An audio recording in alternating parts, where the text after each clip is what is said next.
Alhamdulillahi Rabbil Alamin. Hamdan na'imin, hamdan syakirin, hamdan wafi ni'amahu wa yukafi mazida. Ya Rabbana lakal hamdu kama yanbaghi li jalalik wajhikal karimi wa azimi sultanik. Asyhadu an la ilaha illallah wahdahu la syarika lah, syahadatan takuna lana bil jinani kanzan ma'rufa. Wa asyhadu anna Muhammadan abduhu wa rasuluh allazi aqamaha manabiral islami ba'da dhuhur.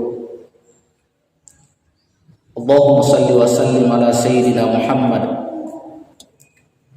sayyidil mursalin wa ala alihi wa sahbihi ajma'in, amma ba'd. Ayuhal muslimun al-hadirun, usikum wa nafsi awwalan bi taqwallah faqad fazal muttaqun. Faqad qala Allah ta'ala fi kitabihil Qur'anil Karim, wa laqad 'alimtumul ladzina a'tadaw minkum fis sabti faqulna lahum kunu qiradatan khasi'in. Sadaqallahul azim. Hadirin sidang jemaah Jumat yang insyaallah dimuliakan oleh Allah, tentunya kita kembali memanjatkan puji syukur kehadirat Allah Subhanahu wa taala bahwa dengan kudrah dan iradatnya siang hari ini sejenak kita hentikan langkah kaki kita, sejenak kita tinggalkan pekerjaan dunia kita, untuk selanjutnya kita terhimpun di tempat yang mubarakah ini dalam rangka melaksanakan kewajiban kita sebagai hamba Allah, bahwa besar harapan bahwa segala aktivitas ibadah yang kita lakukan pada siang hari ini membentuk kekuatan energi spiritual dalam diri kita, sehingga kita senantiasa tetap konsisten istiqamah dalam menjalankan ajaran agama Islam yang mulia ini. Demikian pula salawat salam tentunya kita kirimkan atas junjungan kita Rasulullah sallallahu alaihi wasallam, seorang nabi dan rasul yang diberikan oleh Allah begitu banyak kemuliaan dan keutamaan bersama umatnya ketika kita bandingkan dengan umat-umat terdahulu. Sehingga bukan tanpa alasan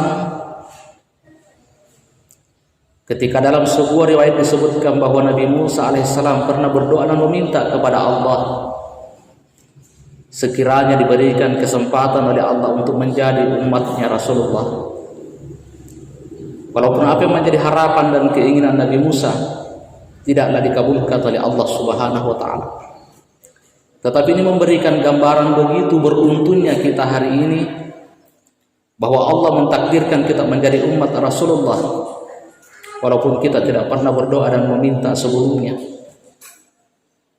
Tetapi alangkah rugi dan celakanya kita ketika Allah telah memberikan kesempatan kepada kita menjadi umat Rasulullah, tetapi kita tidak mampu mencapai kemuliaan Allah berikan baik di dunia maupun di akhirat kelak. Hadirin sidang jamaah Jumat yang dimuliakan oleh Allah, dalam Al-Quran Allah menggambarkan kepada kita bagaimana aturan yang Allah berlakukan kepada umatnya Nabi Musa dibandingkan dengan aturan-aturan yang Allah berlakukan kepada umatnya Rasulullah, termasuk kita semua pada hari ini. Wa laqad alimtumul ladzina a'tadaw minkum fis sabti faqulna lahum kunu qiradatan khasi'in. Bahwa ketika umatnya Nabi Musa tiba saatnya hari Sabtu, lalu mereka tidak datang melaksanakan ritual ibadah sebagaimana ritual ibadah Jumat pada umat Rasulullah, apa yang Allah berikan kepada mereka? Kunu qiradatan khasi'in, Mereka dikutuk oleh Allah menjadi kerah, menjadi monyet-monyet yang hina. Tetapi aturan ini tidak berlaku kepada umat Rasulullah sallallahu alaihi wasallam. Kita bisa bayangkan andai kata aturan ini pun berlaku kepada umat Rasulullah, barangkali tidak mustahil ketika hari Jumat tiba, mungkin di beberapa tempat kita bisa bertemu dengan makhluk-makhluk yang aneh. Bahkan dalam ayat yang lain Allah mengingatkan kepada kita, wa idh qala Musa liqaumihi ya qaumi innakum zalamtum anfusakum bittikhazikumul ijl fatubu ila barikum faqtulu anfusakum dzalikum khairul lakum inda barikum fataba alaikum innahu huwat tawwabur rahim. Ketika umatnya Nabi Musa AS melakukan satu perbuatan dosa, Nabi Musa menyampaikan kepada kaumnya, innakum zalamtum anfusakum, kalian telah berbuat zalim kepada diri kalian sendiri, bittikhazikumul ijl, kalian telah mengambil anak lembu sebagai sesembahan kalian. Lalu apa perintah Nabi Musa? Fatubu ila bari'ikum, segeralah kalian bertaubat kepada yang menciptakan kalian, kepada Tuhan kalian. Dengan cara apa?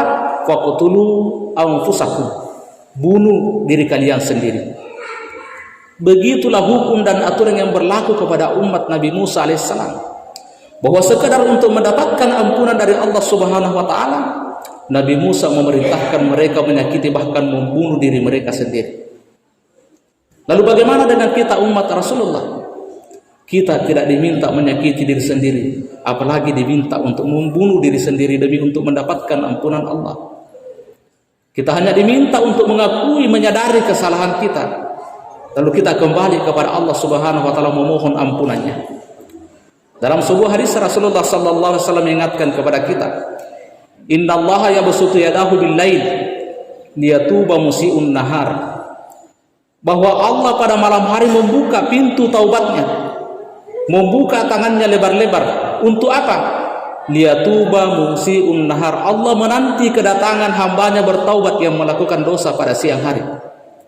Wa yabsutu yadahu bin nahar liyatuba musii'ul lail, demikian pula ketika tiba pagi hari, Allah kembali membuka tangannya, membuka pintu ampunannya. Untuk apa? Liyatuba musii'ul lail, Allah menanti dan ingin memberikan ampunan kepada hambanya yang melakukan dosa pada malam hari. Sampai kapan Allah melakukan ini? Hatta tatlu asy-syamsu min ghurubiha, Allah akan melakukan siang malam membuka pintu taubatnya untuk menanti kedatangan hambanya yang berdosa. Melakukan hal itu siang dan malam, hatta tatlu asy-syamsu min ghurubiha, sampai matahari terbit dari ufuk sebelah barat. Begitulah besarnya kasih sayang Allah Subhanahu wa taala kepada kita, umatnya Rasulullah sallallahu alaihi wasallam.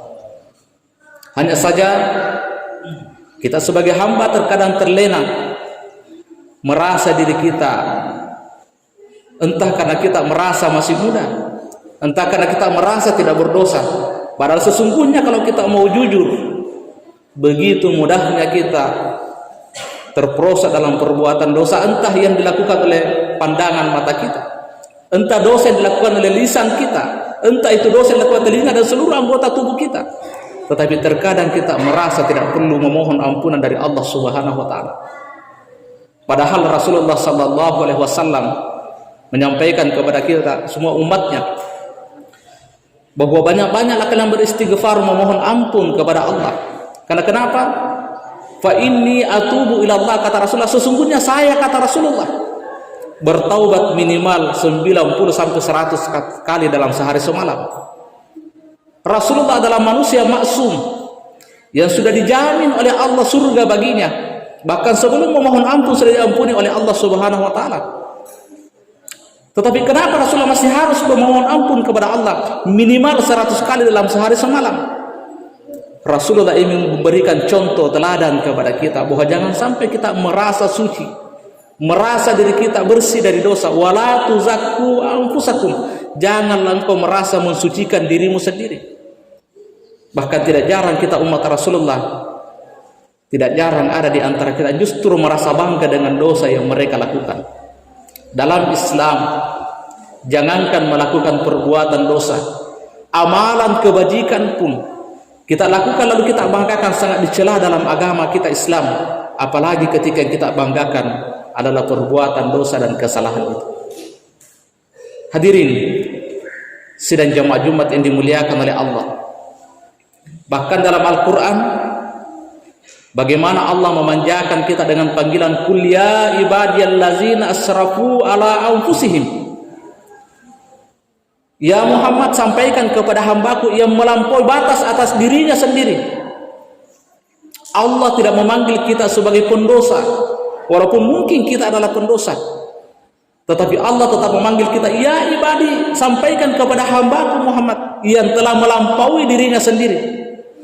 La taqnatu min rahmatillah, jangan sampai mereka berputus asa atas rahmat Allah. Innallaha yaghfiru dzunuba jami'an, karena Allah selalu membuka pintu maafnya dan menerima mengampuni seluruh dosa-dosa hambanya. Karena itu saat ini kita berada pada momentum, sebentar lagi kita akan memasuki bulan suci Ramadan.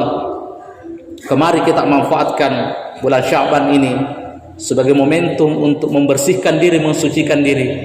Karena ketika kita ingin memasuki tempat yang suci, maka idealnya kita harus mensucikan diri kita. Demikian pula sebentar lagi kita akan memasuki bulan suci Ramadan, maka idealnya kita bersihkan, kita sucikan diri kita, sehingga kita memasuki bulan suci Ramadan bukan lagi tempat untuk menghancurkan dosa-dosa kita, tetapi kita fokus bagaimana memperbanyak amalan-amalan kita untuk bekal kehidupan kita selanjutnya. Bukankah sahabat menceritakan, Usama bin Zaid menceritakan, ketika memasuki bulan Sya'ban, Rasulullah berpuasa melebihi daripada bulan-bulan yang lain kecuali di bulan suci Ramadan. Lalu sahabat bertanya, ya Rasulullah, kenapa engkau selalu mengisi bulan Sya'ban dengan puasa yang begitu banyak dibandingkan dengan bulan-bulan yang lain? Rasulullah mengatakan, bulan Sya'ban di mana amalan kita diangkat ke langit, amalan tahunan kita diangkat oleh malaikat Allah ke langit, dan saya ingin, kata Rasulullah, amalan saya diangkat dalam keadaan saya berpuasa. Maka pantas kita jadikan momentum bulan Sya'ban ini untuk mensucikan diri, agar amalan tahunan kita selama satu tahun ini diangkat ke langit dalam keadaan kita diampuni oleh Allah Subhanahu wa taala, sehingga bulan suci Ramadan kita betul-betul tidak ada hambatan secara spiritual, tidak ada halangan, tidak ada dosa yang menghambat kita untuk fokus beribadah dan memperbaiki diri, mempersiapkan diri secara penuh agar Ramadan kita isi dengan sebaik-baiknya. Ulama-ulama terdahulu mengajarkan kepada kita, Allahumma barik lana fi Rajab wa Sya'ban wa ballighna Ramadan. Ya Allah, berikanlah kami berkah pada bulan Rajab dan bulan Sya'ban, dan berikanlah kami kesempatan untuk mencapai bulan suci Ramadan. Tentunya bukan hanya meminta secara umur agar usia kita sampai Ramadan, tetapi yang tidak kalah pentingnya adalah kita diberikan kekuatan secara spiritual agar kita mampu memasuki bulan suci Ramadan, mempersiapkan diri kita secara spiritual, sehingga Ramadan yang kita peroleh tahun ini lebih baik daripada Ramadan tahun-tahun yang telah kita lalui. Sekali lagi kita berdoa dan memohon kepada Allah Subhanahu wa taala, mudah-mudahan kita diberikan usia yang panjang, diberikan kekuatan lahir dan batin, sehingga Ramadan ini tidak ada hambatan bagi kita untuk beribadah, memperbaiki diri, memperbanyak amalan-amalan sebagai bekal kita untuk perjalanan hidup kita selanjutnya. Barakallahu li wa lakum fil Qur'anil azim, wa nafa'ani wa iyyakum bima fihi minal ayati wa zikril hakim. Aqulu qouli hadza wa astaghfiruhu innahu huwal ghafurur rahim.